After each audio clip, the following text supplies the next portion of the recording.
From time to time, I stumble upon bizarre and fascinating observations under the microscope that challenge my understanding of the microscopic world and leave me eager to learn more. Here are 5 of the most remarkable examples. Number 5. I thought this would be an ordinary sample, just a drop on a slide, and viewed under the microscope to watch the microorganisms swim. But I was wrong. Someone, or something, was watching me on the slide. A microorganism with googly eyes. This strange-looking creature is a diatom called Amphora ovalis, and those googly eyes are specialized light-sensitive organs called stigma, which allow the diatom to detect light and darkness. Number 4. Something very interesting is happening here. You see, this is a ciliate called Hypotrich. If you look closely, you will notice some green spots inside this microorganism. These are the algae cells that the Hypotrich has ingested, but instead of digesting them, it retains the algae chloroplasts within its own cell, a process known as Kleptoplasty. The chloroplasts, now inside the Hypotrich, continue to photosynthesize, producing nutrients. But how does the Hypotrich capture those algae cells? Look again. Do you see how small particles move towards the Hypotrich?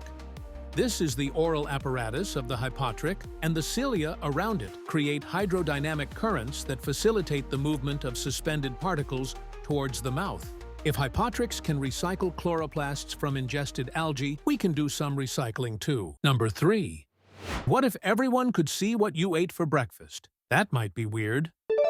But for this tiny creature, it's just normal life. Meet Frontonia, a single-celled predator with a clear body that shows its latest meal, diatoms. See these? They look like basilaria, the ones that move together like a microscopic flash mob. Unlike many microorganisms that struggle to consume diatoms due to their tough shells, Frontonia has a unique advantage. It can engulf and digest diatoms with ease. Unlike some other ciliates that retain chloroplasts from their prey to produce energy, Frontonia breaks down diatoms without retaining their chloroplasts, using them solely to fuel its own growth. Number 2. Something very interesting is happening here. Here we have a Peranema, a flagellate that feeds on bacteria, algae, and other small organisms. And here we have an algae called Volvox trapped in water sediments. The Peranema is trying to reach the Volvox and consume its cellular contents. Using this tomato, I am going to demonstrate what this Peranema is trying to do. It inserts its flagellum, here my finger, into other cells, and uses its flagellum to create currents that help release the cellular contents of the prey for the Peranema. That's pretty brutal, but it's a natural part of nature. Number 1.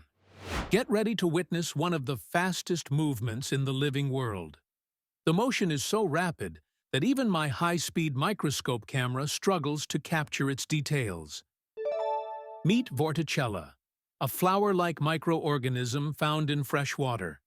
It's a type of ciliate that can contract its stem at incredible speeds.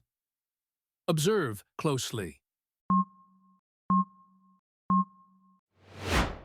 When Vorticella's stem contracts, it generates a staggering G-force of 100 to 1000 G.